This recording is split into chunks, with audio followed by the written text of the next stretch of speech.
Hello and welcome to They Are Billions episode 2, where we try this again. My first playthrough, if you didn't see the first episode, was abysmal. I lasted all of 6 days before succumbing to the zombie masses.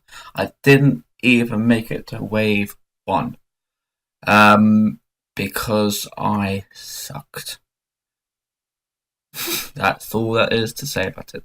So on this one, as you can see, we start with a map which doesn't have a lot of land to it, but it does have a couple of really good choke points, so that if I wanted to expand in the other directions, I could quickly wall myself off, which I thought seemed quite nice. So this time, instead of throwing my people out and about, I start off with actually trying to produce some resources, starting with a little fisherman's hut there, and then realizing I need to unpause the game as well. Last game I didn't really pause. This game I paused a bit too much to start with.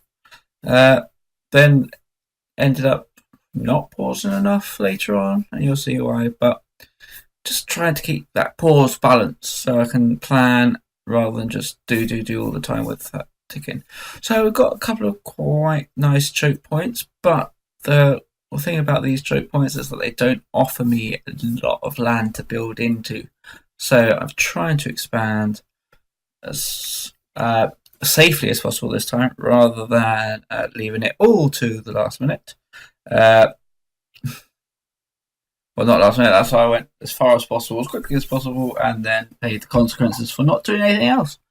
But this time I'm trying to have a balance, so putting some Tesla towers to increase my area so that we can start creating some defences.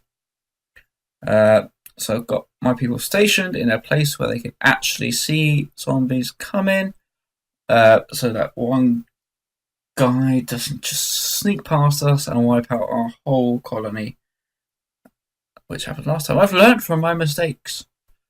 Probably not majorly, but I've learned. So, just spoiler alert for you, this playthrough does go a lot better than my last one. Even so much so that this is a multi-part episode. Well, not episode, it's a multi-part, multi-video. It's a multi-video series for one playthrough, which is quite nice actually. Gives me a chance to talk through it, and then I've completed this playthrough. I'm not going to tell you if I got to the end or not, but I will be playing a third playthrough, and that commentary should be live rather than after the fact. Because I know a bit more what I'm doing, and it'd be more interesting to tell you my decisions minute by minute rather than going back and just remembering what I was doing. I think it might be more informative or more enthusiastic as I go for the colony. So we shall see. But just making sure that my soldiers and my archers are on patrol, so no zombies get through any shadows. And those resources sure look tempting. Thinking about where to go now. At this point, I definitely need a sawmill to get those wood productions in, because otherwise I wouldn't be doing much without wood, would I?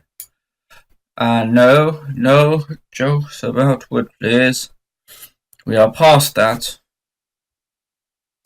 Thank you. So it's starting to get houses. Try and think of the best places to tents. Trying to think of the best places to build tents. When you haven't got much land, it's really hard to figure out where your tents and houses go, because they take up pretty much the most room in the game, and you need a lot of them. So you've got to think out wisely, because you want them close together so that when you get a bank and other things later on, you get the best benefit from it. But you don't want to take over all the land you have with tents. And this is starting in a place doesn't offer much land. So we're going to think about building a choke point there, so that choke point, building a defense there in that choke point, so that we just cut that bit off, and we'll start expanding in the other directions for the moment, and then we can always come back and try and expand this side of the map at a later date. So try and get as far up as possible, try and get as much land as possible without sacrificing the safety area that we have. So that's what we're doing. Thinking about Hunter's Cottage for more food. Only underestimated how quickly we ran out of things in this playthrough. Wood, stone was okay actually. It was the other resources that I've found for the most problems, especially workers, food, and power. Often find myself with no workers, or not enough food to build anything, or even power. At one point, I had to delete a few of my units that I've just made because I couldn't build anything else with what I had. I needed, because I was in a situation where I needed to build a power station, but no workers to build it, or build a house, which I didn't have enough power to make. So it ended up being a so I had to think quite quickly and change. Well, not think quickly, just destroy and change. But you'll find out on a later episode. I know I've just spoiled it, but it's a really juicy detail to play through. So my first wall placement in the game, and it isn't very nice to look at. It's a bit horrible, that wall. And yeah, I didn't change it for the entire game. But I realise now that what I've done wrong, and I can improve it for the next playthrough. We're on day 3 now, so halfway through what I got last time, where I got to last time, and I think I'm already doing better because I've actually got a chance. So thinking about where to expand. So cut off there. I think I'll cut off there as well, so that I can expand in the other 2 directions because they offer more land already. So just walling it off. Just doing 1 layer at the moment because that's all we can afford, and we'll start to do 2 layers soon. Oops, I accidentally pressed escape there. Well, I say accidentally press escape to get out of the menu, but I was already out of the menu, so it stopped. Pause the game. Proper pause, not just a strategic pause. So I got mares. 1 that would give me extra food, 1 that gives me extra workers. So not the best ones to choose from. Not this time anyway. And I go for the one that gave me extra workers, because I felt that was more important to quickly expand the base than the food was. So just making sure my archers and soldiers still on patrol. I bet the gatekeeper is really pissed off at that one. Going in and out of the gate. So I didn't want to build a wall by that sawmill. I wanted to be a bit in front, hence why there's a Tesla tower there. Let's try and just get a bit further into the breach. A couple of zombies coming at me, but my soldier's doing good.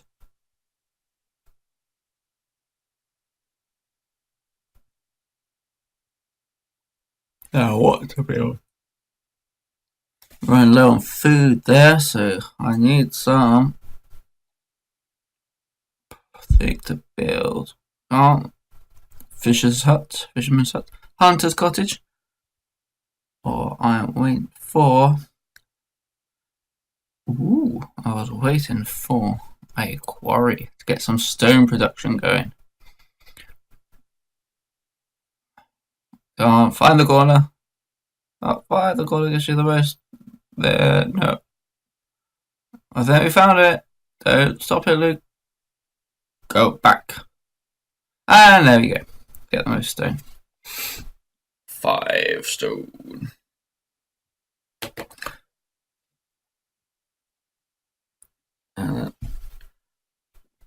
So you can start building stone builders, which I have no use for at the moment, but I want to.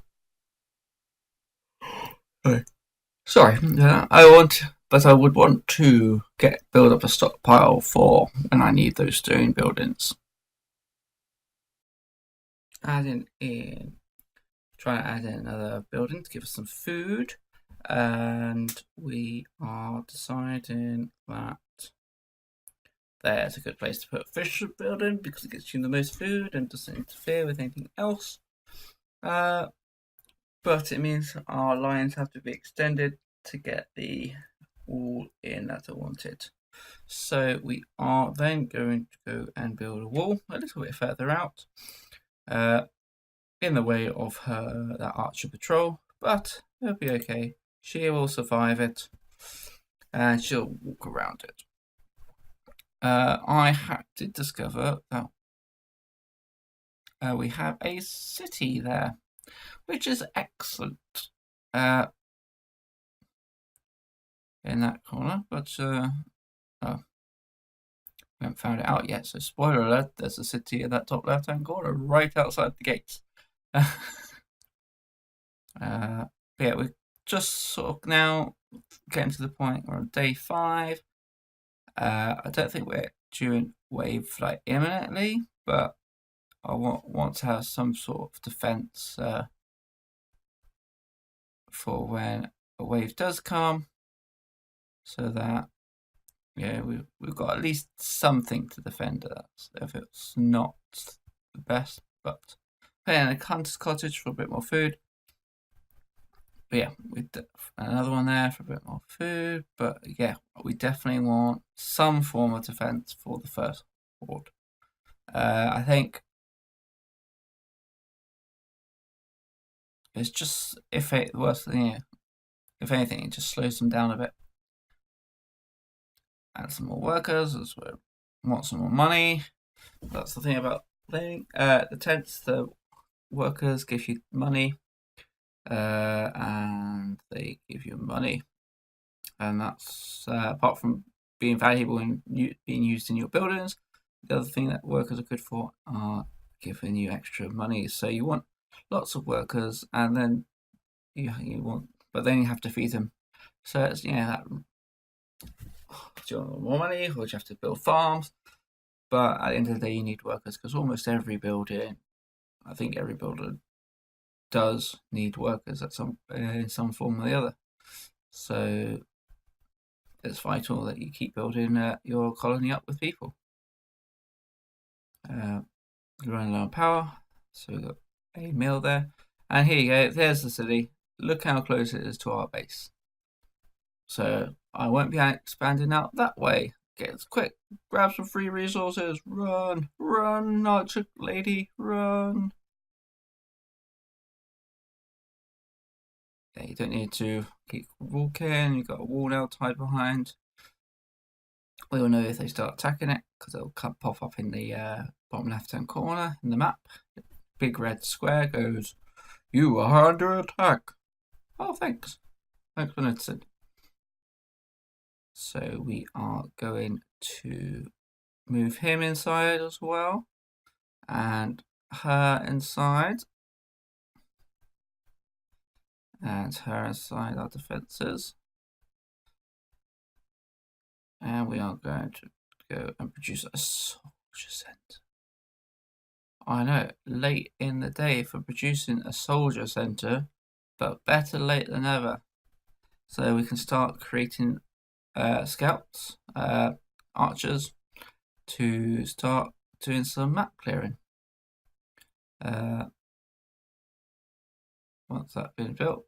But just another layer because we've got that city there.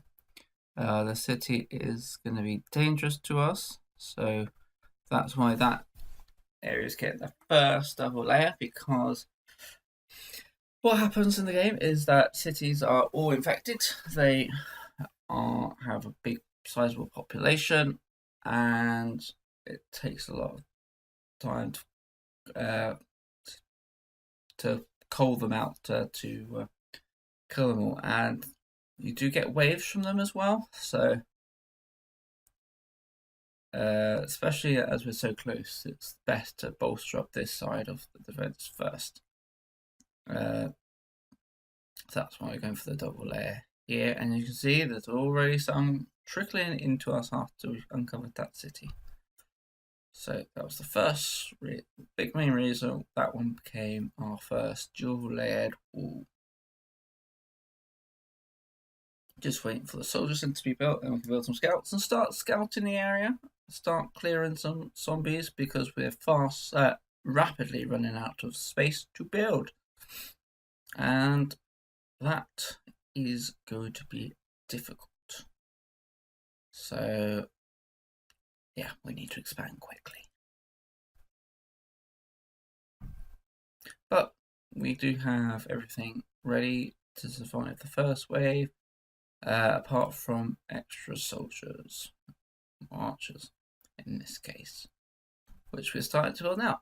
So we've got our defences, we've got troop production, we've got enough to survive wave 1, I believe, and we just need to start clearing the map, because I don't know if you noticed, at the end of the game, on the last wave, every zombie on the map comes to attack us. Not just the wave, but every other zombie on the map.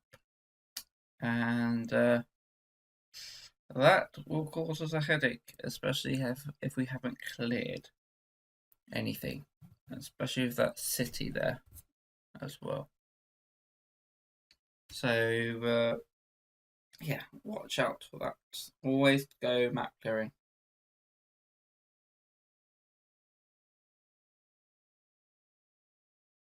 Because it is a necessity.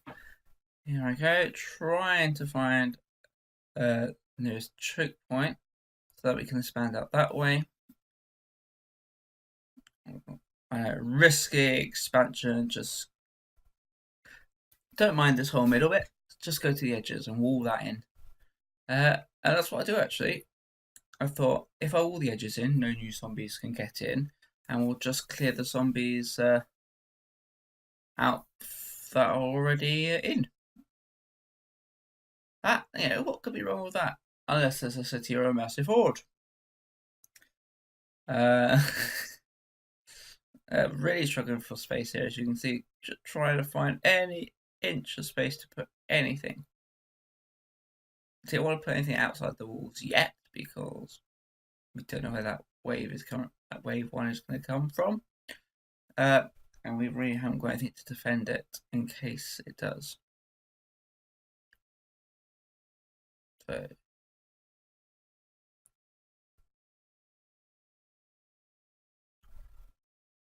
just double gating the wall, just in case. Right, and then we go and start building.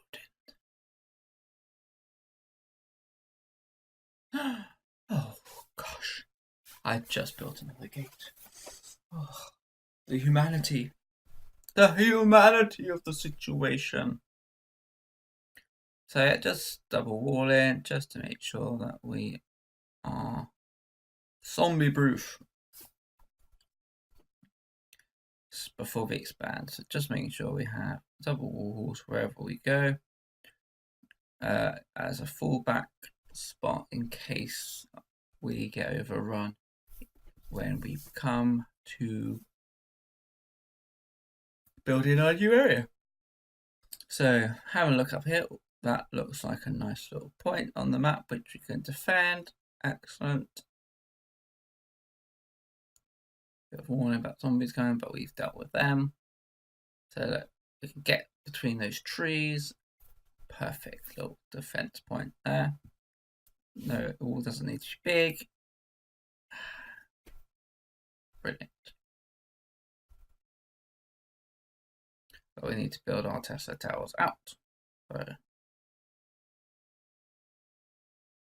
first finishing off that wall. Oh, the game's backing up. Something's gonna happen soon. I exit. I escaped. Oh dear. Silly me. So we are finally. Are we going to start expansion soon? I can't remember how soon I start to expand. I've put one guy in the zombie horde. No.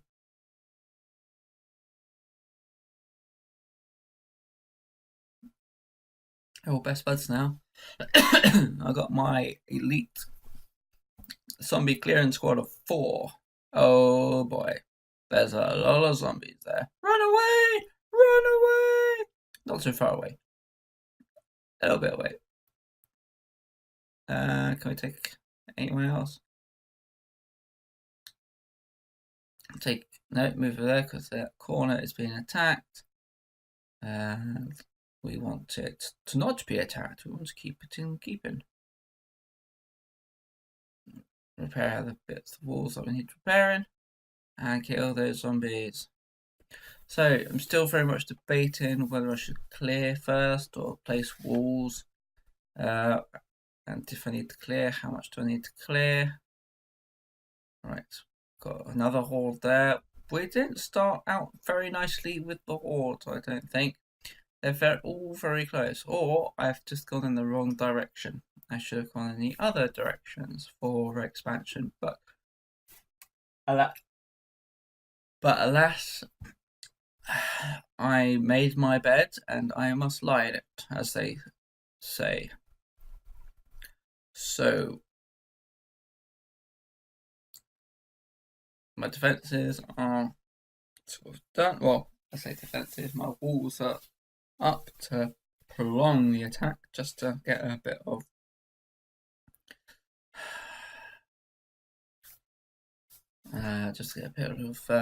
security. I'm starting to clear the area, which is I'm probably a bit late to the party, to be honest. I